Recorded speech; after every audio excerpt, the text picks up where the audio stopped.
Pero fíjense ustedes qué honor vamos a tener esta mañana, o estamos teniendo, de tener entre nosotros ni más ni menos que a don Miguel de Cervantes. Póngase de pie, por favor, vuestra merced, póngase de pie, vuestra merced, porque para que le vean todos estos niños y todos estos señores y personas mayores, ¿verdad?, de nuestro pueblo. Y dígame el honor que nos hace vuestra merced de venir aquí. ¿Cómo está usted entre nosotros, don Miguel? Pues... ¿me puedo sentar? Sí, se puede sentar porque estará muy cansado después de tantos años, ¿verdad? Pues... yo hace poquito escuché que se estaba celebrando aquí en Fitero la Semana del Libro y que versaba sobre mi persona. Entonces, yo cuando estaba en vida había escuchado hablar mucho de Fitero por ser un pueblo limítrofe entre Navarra y Castilla y que tenía un monasterio estupendo. Y digo, pues ya que no pude hacerlo en persona, en su momento voy a intentar pasarme ahora a conocerlo. Y aquí estamos. O sea que, por lo que estoy viendo, ya había oído hablar usted de Fitero. ¡Qué honor! Sí. Para nosotros. Pero, pues muy bien. Nosotros estamos oyendo hablar mucho de usted ahora, porque con la que se está montando por ahí, por la radio, por la televisión, con el centenario. Perdone, ¿cómo ha dicho? Sí, estamos oyendo hablar muchísimo de usted en la televisión y en la radio. ¿Televisión? ¿Qué es una televisión? Ay, perdone, don Miguel, perdone, es verdad. ¿Cómo voy a caer? Si es que en sus tiempos no había televisión. Y claro, le estamos haciendo hablar a usted de la televisión cuando usted no lo conocía, don Miguel. Ajá. Bien, pues, bien. Pero sí, la verdad es que estamos oyendo hablar de usted continuamente. Ayer mismo me parece que el señor presidente de España le regaló a un presidente autonómico, le regaló la segunda parte de su obra del Quijote, ayer, sin ir más lejos. Pero bueno, hemos venido a ver, que para que nos hable usted de su vida. Y vamos a empezar por el principio, que me parece que el principio fue pues su infancia, su juventud. Háblenos usted. Pues bueno, yo, como creo que muchos saben, nací el 29 de septiembre del año 1547. El lugar fue Alcalá de Henares, tierra madrileña. Entonces, mis primeros años de la infancia, los 4, 5, 6 primeros años los pasé en mi tierra. Pero por motivos laborales de mi padre, que se llamaba Rodrigo, que entonces era cirujano, que más o menos sería la profesión que es ahora ser enfermero, nos tuvimos que mudar a Valladolid. Entonces, allí en Valladolid mi padre contrajo una serie de deudas y acabó en la cárcel, lo cual mermó bastante la economía de la familia.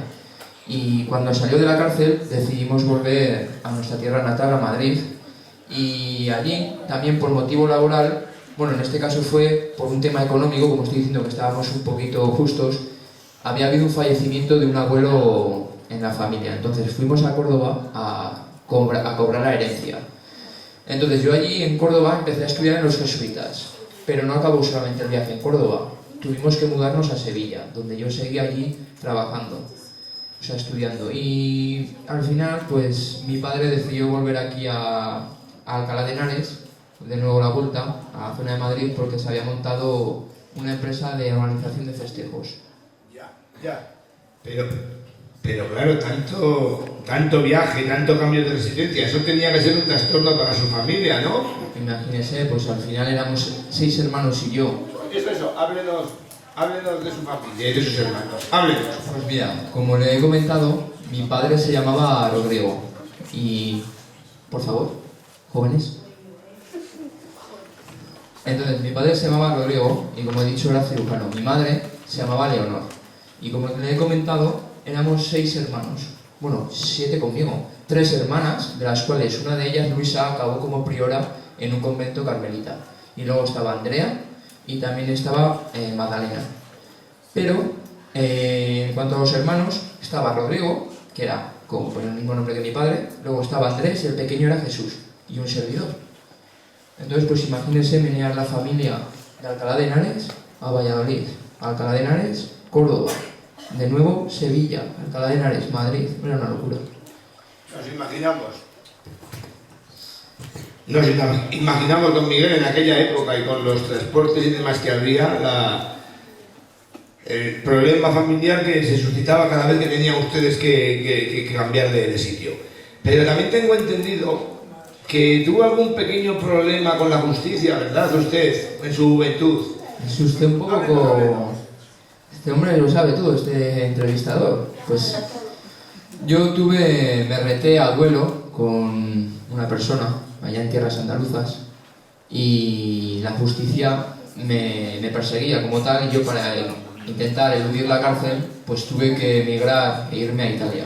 Allí en Italia pues estuve en Roma, en Venecia, en Nápoles, en Sicilia, y me empapé de la cultura que había allí, que era en parte diferente a la española. ¿Y para vivir en Italia cómo? Pues es que ellos vivían? Porque no yo sí. Yo, lo que no es suyo. No, yo hasta ahí no llegaba. Yo allí conocí, yo había conocido ya aquí en España a un cardenal, que era el cardenal Aguaviva, y yo allí trabajé para él. Bien, pero después de estar aquellos años en Italia, que por lo que dice fueron tan felices y en los que tanto aprendió y demás, yo sé que acabó enrolándose en la Armada Española. Así es. ¿Cómo se enrolló? Con 24 años. Con 24 años decidí enrolarme en la Armada Española y además, nada más debutar en la Armada, me tocó una de las batallas más históricas de nuestra historia, que es la batalla de Lepanto. Aquella tomó lugar o se ocurrió en Grecia. Entonces, yo estoy personalmente muy orgulloso de aquella batalla. No sé si le habrán contado a usted. Sí que me han contado, sí. Ya me dice que una de sus frases que tiene textuales, que dice que fue para usted la más alta ocasión que vieron los siglos pasados, los presentes, y que ni esperan ver los venideros. La ocasión de luchar... Bueno, usted, cuéntenos por quién se luchaba allá, para quién. Pues allá combatíamos contra los infieles, contra los turcos, y para defender pues nuestra bandera y nuestro reino. Entonces, el día de la batalla, yo me levanté realmente enfermo, y cuando mis compañeros pensaban que yo no iba a participar en ella, acabé participando. En esa batalla recibí, porque creo que me ha contado usted fuera de este lugar, que habían dicho de mí que era un hombre manco, y como pueden ver yo no soy un hombre manco. Lo que ocurrió en esa batalla es que uno de los disparos me dio o me alcanzó en esta zona, en la zona izquierda del pecho, con lo cual afectó a uno de los principales nervios de mi brazo izquierdo, y por eso lo tengo bastante poco útil, lo que se diría bastante inmóvil. De ahí viene mi apodo del manco de Lepanto. ¿Le ha quedado claro? Sí, la verdad es que por ahí se va diciendo que le habían cortado la mano, o que un cañonazo le había quitado el brazo izquierdo, pero ya vemos que no lo mueve como el derecho, pero vamos, veo que ahí está. Bien, y después de la batalla de Lepanto, yo tengo entendido que siguió de militar, que todavía no se dedicó a escribir. Sí, durante 4 años más continué en la Armada Española hasta los 28 años y pues recorrimos toda la zona del Mediterráneo, desde la zona de Turquía, pasando por la zona de Túnez y ya metiéndonos en la zona italiana de Sicilia, Cerdeña, etc. Y en el momento que decidí volver a mi tierra, pues resulta que nos secuestraron el barco, los turcos, y unos cuantos soldados de la Armada, pues como le digo, fuimos secuestrados. Y realmente fue una experiencia bastante dura y complicada que, marcó... ¿Y cuánto tiempo estuvo secuestrado? Wow. Vuestra vez. No estamos hablando de días ni mucho menos, porque durante el cautiverio yo intenté escapar hasta 4 veces y una de ellas hice esta tierra, en una cueva, pero alguien nos delató, un traidor, y nos volvieron a apresar. ¿Y cómo vinieron a España? ¿Cómo volvieron? Porque claro, sus obras literarias están escritas en España, fundamentalmente. Pues mi familia no tenía dinero, como le he dicho, hemos siempre pasado penurias económicas, pero mi madre, que era una buena mujer, se dedicó a hacer una recolecta para mi salvamento, para el rescate de los que estábamos allá.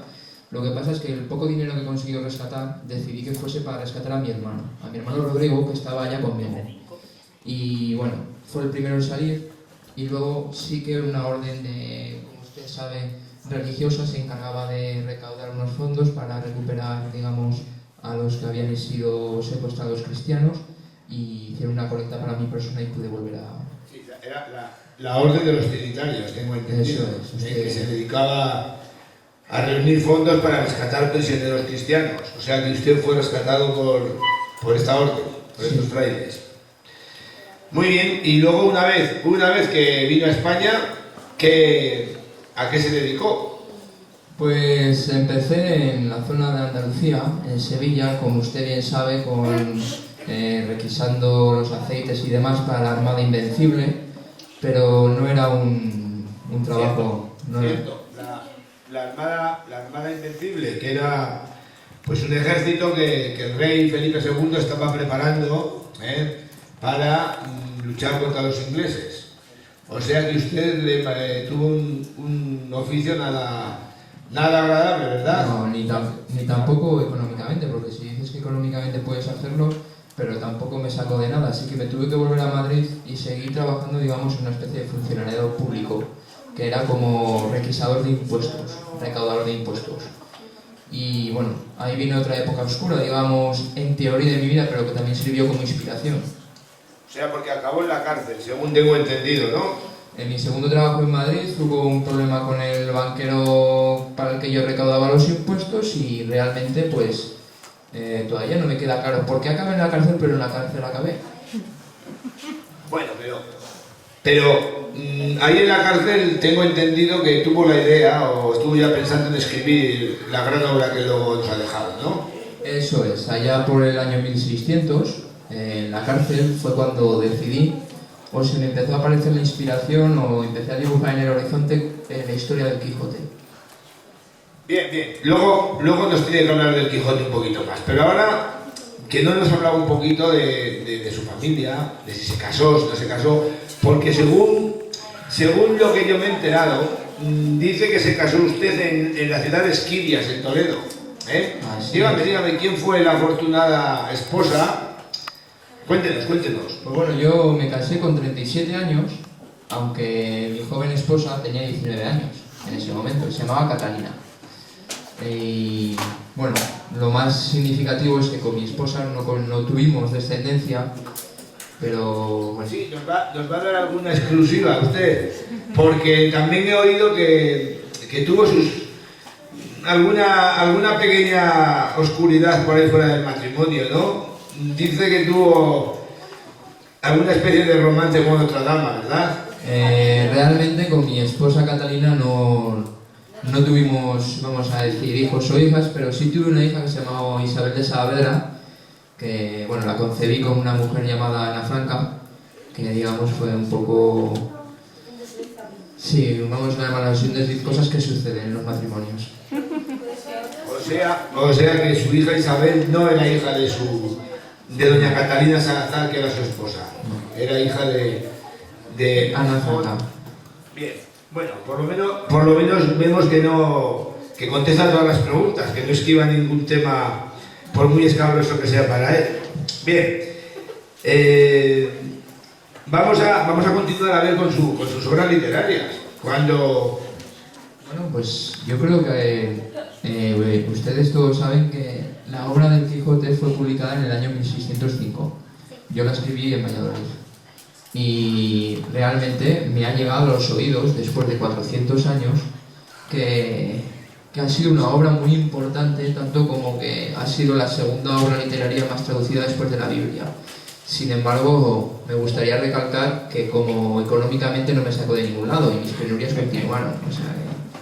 Y a raíz de ese Quijote seguí escribiendo otras obras como las novelas ejemplares.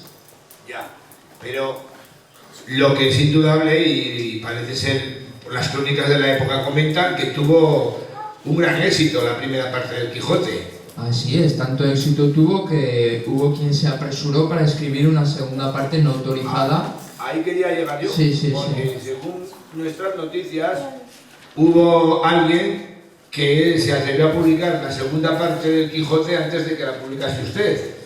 aprovechándose del éxito que había tenido la primera. Cuéntenos. Pues usted vuestra merced lo ha descrito perfectamente. Hubo alguien que se anticipó, intentó sacar rédito de mi éxito e incluso llegó a faltar a mi persona en el propio libro. Y bueno, tengo mis sospechas que nunca se terminaron de cumplir y a partir de ahí pues yo decidí apresurarme y escribir realmente la segunda parte de mi obra. ¿Y de quién? ¿Qué sospechas sobre eso? ¿De quién sospecha que pudo plagiarle? No sé si vuestra merced lo conocerá o aquí los presentes, pero se llamaba Lope de Vega. No sé si realmente fue él o fue alguien que él dejó encargado para hacerlo, pero tengo mis sospechas. También hemos oído hablar de don Lope de Vega, otro escritor también importante y un gran escritor de la lengua española. No le vamos a decir que fuera tan grande como usted, pero está claro que no llegó ahí. Que es uno de los grandes también de la literatura española. O sea que sospecha usted de don Lope. Así es. Bueno, bien.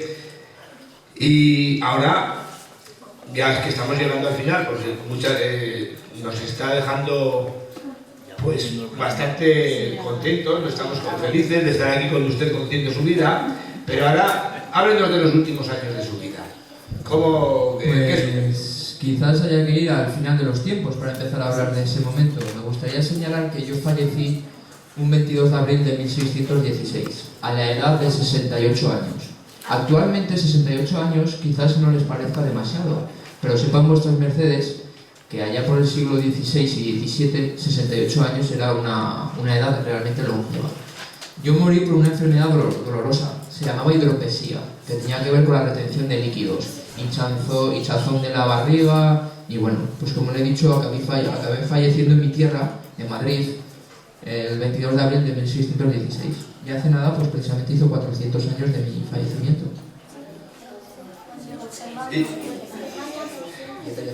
Y por lo que yo sé también, fue enterrado en el convento de las Madres Trinitarias, ¿no? Los que le había, justamente de la orden que le había rescatado. Yo realmente no me puedo acordar mucho de ello, porque ya no estaba, pero eso me han comentado. Pues, don Miguel, ha sido un honor para nosotros el tenerle aquí. ¿Me permite interrumpirle un segundo? Sí, por supuesto. Me gustaría decir que después de todo lo que había escuchado de este pueblo de Citero y de su monasterio, una vez lo he conocido, estoy seguro que me hubiera gustado haber estado aquí en el momento cuando realmente estaba vivo, en mis buenos años, porque seguro que me hubiera inspirado para escribir alguna otra buena historia que seguro hubieran llegado hasta vuestros oídos. Pues muchas gracias por hacernos este honor de estar entre nosotros y por hablar también de nuestro pueblo. Aquí será siempre bienvenido, don Miguel. Y el año que viene, de aquí a 2 años, le volveremos a esperar otra vez cuando se celebre el aniversario de su muerte. A ver si no estoy cansado y me puedo pasar. Y ahora, si alguno de las personas mayores quiere hacer alguna pregunta a Cervantes, lo puede hacer ahora.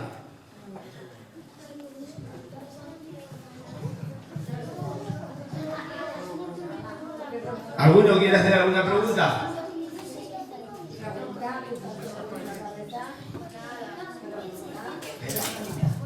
¿Alguien quiere preguntar? A ver, Joaquín. ¿Cómo se inspiró para escribir el Quijote? Es una excelente pregunta. Realmente me la han preguntado muchas veces y yo siempre contesto lo mismo. Durante toda esta entrevista he comentado lo larga, complicada y las aventuras que hubo en mi vida, desde tener que huir de la justicia, desde la cárcel, desde el ejército, desde batallas, y a partir de ahí decidí inspirarme para escribir la historia de Don Quijote, a raíz de todas las experiencias vividas en mi vida, que como ven no ha sido una vida normal.